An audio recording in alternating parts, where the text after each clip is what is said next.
Friends, welcome to the TestNG series. In this video, we are going to learn what is a dependency. It's a soft dependency and a hard dependency. Okay. See, we have dependencies in TestNG, and dependencies with annotations, hard dependencies and a soft dependencies. So, hard dependency is assume you have a two test cases. Let me create a class.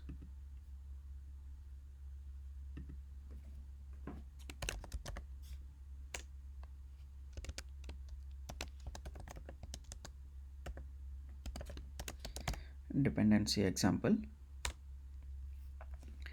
Assume this is my first test. I'm having a one more test. Okay, this is my test 2 and this is going to be my test 1. And sometimes instead of like I can put create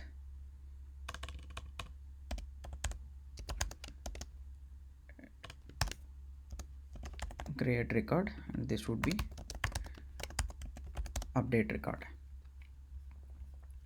You are actually creating a record in your first test case, and then you are trying to update that particular record which you created in the test 1. Okay, sometimes what if this particular test gets failed? How are you going to skip the second test? If the first test gets failed, you don't even need to run the second test case. Of course it's gonna fail because saying there is no record found. How can we control? For that reason we have a hard dependency and a soft dependency. First let's see a hard dependency. What is meant by a dependencies in the annotations? If this particular test successfully completed, only then this test will execute. For that reason you are going to mark the second test is depending on the first test, depending on methods, because these two are methods, because this depends on is available only on the methods and groups, and groups I will be talking in a separate video. In this video we are going to see on the methods. Depends on methods. You can give a list of methods or you can simply give a method. I'm going to use the method name. This is my first test method. Now this is depending on my first test. Like let's see,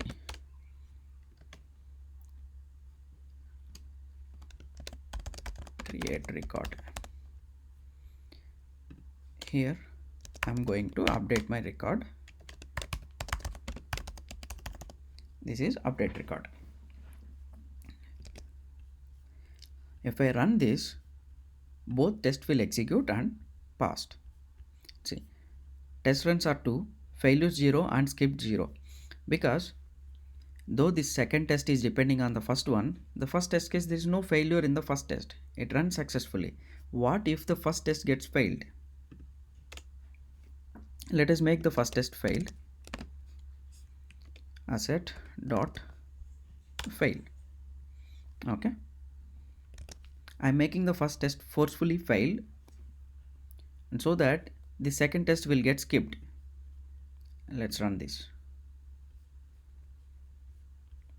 See, you can see like a one failed and one skipped. Let's go to console.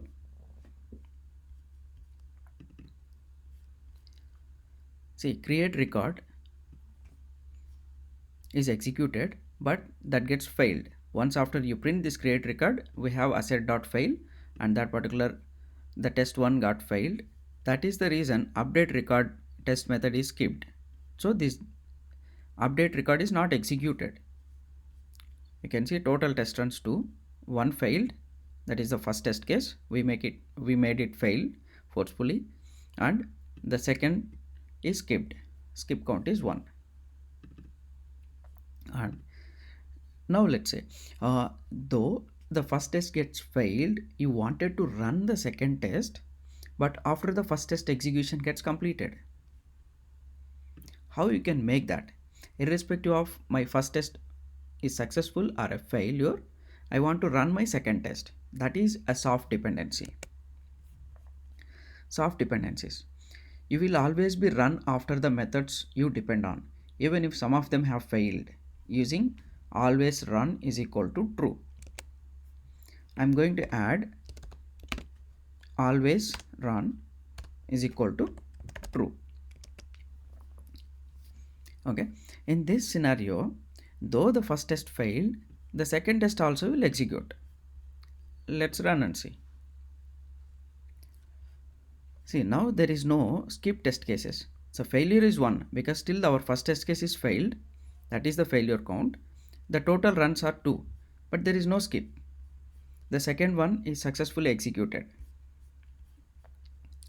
See, create record is failed, but whereas update record is successful.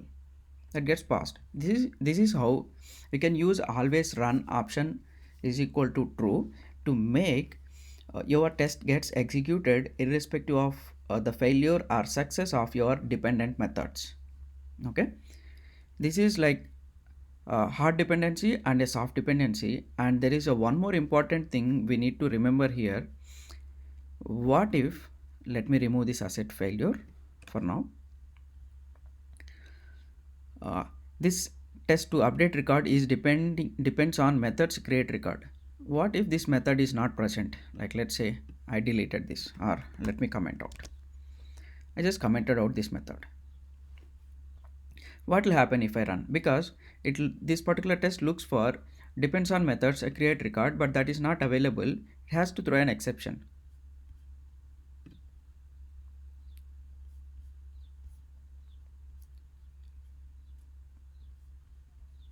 See, depends on non-existent method create record, so that is not available. If you want to run the second test case, you have to keep the first test is enabled and that is available, because your test is depending on the first one. My intention is I don't want to have that test case in this particular run. How can I run my second test case alone? You have an option to run your second test case without enabling the test 1. Ignore missing dependencies is equal to true. Okay, if you add ignore missing dependencies is equal to true, which means whatever the test methods you are depending on, it will ignore whether they exist or not. It will ignore that particular feature is disabled. So if you run now, it will execute. See, you are not seeing any exception now. The update record is executed and it's passed. This is how you can deal. You can keep your methods depending on the other methods, and you can drive your test execution keeping depends on method and keeping always run enabled to make sure you run your test case irrespective of the depends on methods failure or success. And if the depends on methods are non-existent, you can use ignore missing dependencies true to run your cases. Okay, thanks for watching this video. Hope you understand the concept. Please feel free to comment your questions if you have anything in the comment section. Thank you.